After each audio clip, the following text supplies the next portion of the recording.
उधर त्रिवेंद्र सरकार ने प्रदेश में सबका साथ सबका विकास के नारे के साथ आम लोगों तक सरकार की पहुंच बढ़ाने के लिए बड़ा कदम उठा लिया है। इसी कड़ी में सभी मंत्रियों को जिलों का प्रभार दिया गया था, जिनमें कुछ मंत्रियों को 2 जिले भी दिए गए थे, उनसे अब ले लिए गए हैं। नए जिलों के प्रभार वाली सूची जल्द ही जारी कर दी जाएगी। और सवाल भी उठ रहे हैं कि क्या सरकार के मंत्री जिलों में ठीक से परफॉर्मेंस नहीं दे रहे थे। हमारी सरकार आने के पर 1.25 साल पूरा हो गया है।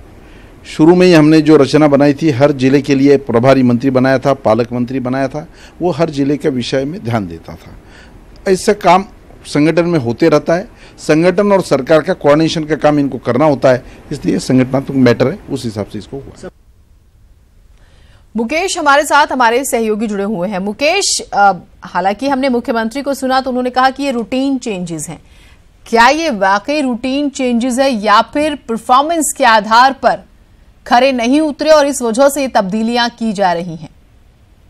देखिए जीनत, ये रूटीन प्रोसेस नहीं है, क्योंकि ये बात जग जाहिर है कि उत्तराखंड के तमाम मंत्री जिस तरह से जिलों में अनुपस्थित रहते थे, जिलों में सुनवाई नहीं होती थी, उसको लेकर कई बार विधायकों ने शिकायत भी सीधे सीएम दरबार में की है। तो ये कहीं ना कहीं उसी घटनाक्रम का नतीजा है।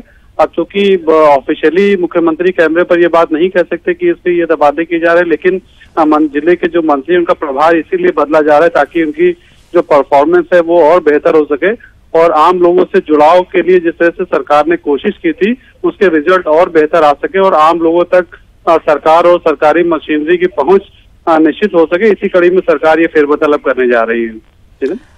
एक और चीज समझना चाहेंगे, बैठे बिठाए ये तो माना जाए कि ठीक है परफॉर्मेंस अच्छी नहीं थी और चेंजेस हो रहे हैं और आपस में विरोधाभास है, मतभेद से ज्यादा मनभेद है, लेकिन विपक्ष को मुद्दा मिल गया।